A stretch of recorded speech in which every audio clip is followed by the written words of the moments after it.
তো আপনাদের বাসায় যদি ওয়াইফাই থাকে, আজকের এই ভিডিওতে আমি আপনাদের ২টা অ্যাপ্লিকেশন দেখিয়ে দেব, যেগুলো ব্যবহার করলে আপনারা ওয়াইফাইকে খুব সহজে নিয়ন্ত্রণ করতে পারবেন এবং বাসার নেট কোথায় ভালো চলে সেটাও ইজিলি বুঝতে পারবেন। প্রথম অ্যাপ্লিকেশনটা আমাদের ইনস্টল করতে হবে। সেক্ষেত্রে আমরা সরাসরি চলে যাব প্লে স্টোরে। সার্চ অপশনে আমরা ক্লিক দিয়ে লিখবো ওয়াইফাই ইয়ার, সার্চ করে দিব। সার্চ দেওয়ার পর এই যে অ্যাপ্লিকেশনটা, এই অ্যাপ্লিকেশনটা আপনারা ইনস্টল করে নেবেন। তো আমার ইনস্টল করা আছে, আমি এটাকে ওপেন করে নেব। তারপর এখানে কিন্তু আমাদের 2টা অপশন দিচ্ছে, একটা হচ্ছে 5G লাইট, অন্যটি হচ্ছে ওয়াইফাই। এখন আপনি কোনটা চেক করতে চাচ্ছেন? তো আমি ওয়াইফাই চেক করতে চাচ্ছি। স্টার্ট এটার উপরে ক্লিক দেবো। ক্লিক দেওয়ার সাথে সাথে দেখুন আমার ফোনের কিন্তু ক্যামেরাটা অন হয়ে গেছে।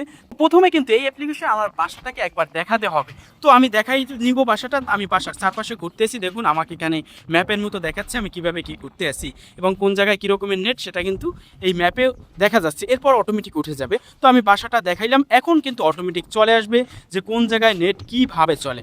দেখুন আমি একবার দেখাই গেছি। এখন এই জায়গায় নেট চলে -44। এখন দেখুন যে জায়গায় গ্রিন আছে ওই জায়গায় নেটটা ভালো চলে। আমি খুব সহজে কিন্তু বুঝতে পারতেছি আমার খাটে কতটুকু নেট পাইতেছি, আশেপাশে কতটুকু নেট পাইতেছি। এখানে কিন্তু সিঙ্গেলগুলো দেখতেছি আমরা।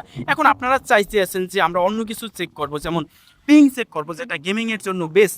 এছাড়াও MCS, এগুলো ইন্টারনেটের নাম, এগুলো আপনারা ব্যবহার করতে পারেন। তো আমি এখন পিং ব্যবহার করবো। সেক্ষেত্রে হয়তো সিলেক্ট করার পর এখন যদি আমি বাসায় চারিপাশে ঘুরে দেখাই, তাহলে কিন্তু দেখা যাবে যে কত MBPS কোন জায়গায় নেট চলে। দেখুন এখানে 3 MBPS, এখানে 8 MBPS, এখানে 15 MBPS।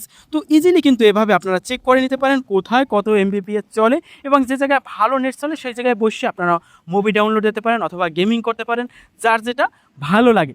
এখন আমি এই অ্যাপ্লিকেশন থেকে ব্যাক দিয়ে চলে আসবো, আমরা আর একটা অ্যাপ্লিকেশন চেক করবো। সেক্ষেত্রে একইভাবে আমি প্লে স্টোরে চলে আসবো এবং সার্চ অপশানে ক্লিক দিয়ে লিখবো ওয়াইফাই ম্যানেজমেন্ট, সার্চ দিয়ে দেবো। সার্চ দেওয়ার পর এই যে অ্যাপ্লিকেশনটি, এই অ্যাপ্লিকেশনটি আপনারা ইনস্টল করে নেবেন, নামটা ভালোভাবে দেখে নেন। একইভাবে আমি এটাকে ওপেন করে নেব, যেহেতু আমার ইনস্টল করা আছে।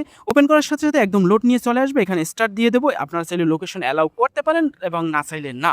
তো আমি এখানে ডিনাই করে দেবো যে অ্যালাউ দিব না লোকেশন। এখন দেখুন উপরে কয়েকটা অপশন আছে, যেমন ওয়াইফাই, তারপর পাশে আছে স্পিড উপর ক্লিক দিয়ে স্পিড টেস্ট করতে পারবো আমরা খুব সহজে, আমাদের কত MBPS এর নেট চলে। তারপর হচ্ছে সিঙ্গেল।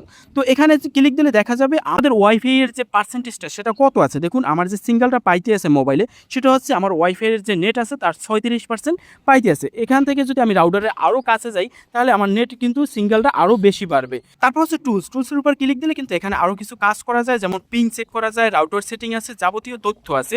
যাই হোক, এখন আমি চেক করবো যে আমার এই রাউটারটায় কতটা ডিভাইস কানেক্ট আছে। হোমে চলে আসবে। এখানে নিক্স থেকে যে একটা বুকের মতো অপশন আছে, এটার উপর ক্লিক দেবো, অটোমেটিক সার্চ নেবে। সার্চ নেওয়ার পরই দেখুন দেখা যাবে আমার এই যে ওয়াইফাই রাউটারে মোট 6টা ডিভাইস কানেক্টেড আছে বর্তমানে। তো এখানে ডিভাইস ডিটেলস উপরে ক্লিক দিলে এই যে ডিভাইসগুলোর নাম সেগুলো কিন্তু দেখা যাচ্ছে। তো এখন আমি এখান থেকে চাইলে কিন্তু উল্লেখ দিতে পারি। সেক্ষেত্রে এখানে আমি একটা ডিভাইসের উপর ক্লিক দেবো, ক্লিক কিন্তু দেখা যাবে ডিভাইসের ডিটেলসগুলো। তারপর বলো এটার উপর যদি ক্লিক দিই, ক্লিক দেওয়ার পরে কিন্তু সরাসরি একটা ওয়েবসাইট ওপেন হয়ে যাবে। এইটা হচ্ছে আমার tender router, tender website open হয়ে গেছে। যদি আপনাদের টিপি লিঙ্ক হয় তাহলে টিপি লিঙ্কের ওয়েবসাইট ওপেন হয়ে যাবে। তো সাথে সাথে কিন্তু এখানে আমার যে 5টা ডিভাইস কানেক্টেড, মূলত আমারটা নিয়ে 6টা। তো এটার উপর যদি ক্লিক দিই, ক্লিক দেওয়ার সাথে সাথে কিন্তু এই যে ডিভাইসগুলো দেখা যাবে। এখানে যদি আমি টিকমার্ক উঠিয়ে নিচে ওকে অপশনে ক্লিক দিই, ক্লিক দেওয়ার সাথে সাথে কিন্তু এই ডিভাইসগুলো ব্লক হয়ে যাবে। যদি আপনাদের ডিভাইস ব্লক দিতে হয় তাহলে এভাবে ইজিলি আপনারা ব্লক দিতে পারেন। এখন আমি এখান থেকে ব্যাক দেবো। ব্যাক দেওয়ার পর দেখুন এই যে আমি আপনাদের 2টা অ্যাপ্লিকেশন দেখালাম, আপনাদের বাসায় যদি ওয়াইফাই থাকে অবশ্যই এই 2টা অ্যাপ্লিকেশন আপনারা ব্যবহার করবেন এবং